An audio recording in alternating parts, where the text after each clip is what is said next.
அஸ்ஸலாமு அலைக்கும் வரஹ்மத்துல்லாஹி வபரகாத்துஹு. லா இலாஹ இல்லல்லாஹ் முஹம்மதுர் ரசூலுல்லாஹி ஸல்லல்லாஹு அலைஹி வஸல்லம்.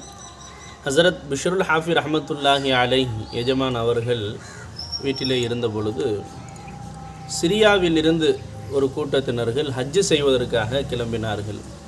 செல்லும் வழியிலே எஜமானுடைய மகத்துவத்தை கேள்விப்பட்டு அவர்களை சந்திக்கலாம் என்று அந்த கூட்டத்தினர்கள் போனாங்க. போய் எஜமான்கிட்ட சொன்னாங்க. எஜமானை பார்த்து அவர்களிடத்திலே கேட்டார்கள், எஜமான் அவர்களே, நாங்கள் எல்லாம் ஹஜ்ஜு பயணம் செய்கிறோம், தாங்களும் எங்களுடனே வரலாமா, வாய்ப்பு இருக்குமா என்று கேட்டார்கள். நான் வர வேண்டும் என்று சொன்னால் அதற்கு ஒரு 3 நிபந்தனைகள் இருக்கிறது. அந்த 3 நிபந்தனைகளுக்கு நீங்கள் ஏற்றுக்கொண்டால் தாராளமாக நான் வருகிறேன் என்பதாக எஜமான் சொன்னாங்க. அந்த 3 நிபந்தனைகள் என்ன என்பதை எஜமான் சொன்னாங்க. முதல் நிபந்தனை, நம்மோடு எதையும் எடுத்து செல்லக்கூடாது. எஜமான் அவங்களுடைய அந்தஸ்தில் சொல்கிறாங்க. விளைஞ்சாமா அப்போ எதையும் நம்மோடு எடுத்து சொல்லக்கூடாது ஒன்று.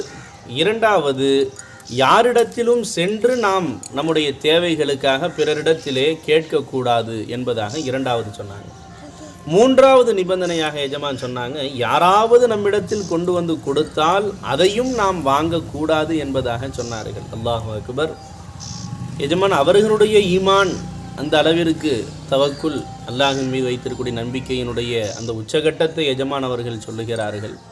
அந்த கூட்டத்தினர்கள் சொன்னாங்க, எஜமானே, இந்த 2 நிபந்தனைகள் ஓகே, நம்ம எதையும் எடுத்து செல்லக்கூடாது, நாம் பிறரிடத்தில் தேவையாக கூடாது என்று சொன்னீர்கள், சரி. ஆனால் யாராவது நம்மிடத்தில் அவர்களாக கொண்டு வந்து கொடுத்தால் அதையும் வாங்கக்கூடாது என்று தாங்கள் சொல்லுகிறீர்களே, இது எப்படி சாத்தியப்படும்? இதை ஏற்றுக்கொள்ள முடியலையே என்று அந்த மக்கள் சொன்னாங்க.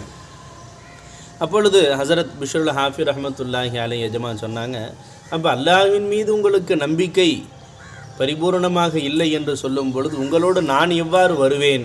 எனவே நீங்கள் மட்டும் சென்று விடுங்கள் என்பதாக எஜமான் அவர்கள் கூறி காட்டினார்கள். அல்லாஹு அக்பர். இறை நேசர்களுடைய ஈமான் தவக்குல் எந்த அளவிற்கு இருந்து, அல்லாஹு அக்பர். அல்லாஹ் ஜல்லஷானுஹு தஆலா எஜமான் அவர்களுடைய தவக்குலில் கோடியில் ஒரு பங்காவது அல்லாஹ் ஜல்லஷானுஹு தஆலா நமக்கும் தந்தல் புரிவானாக.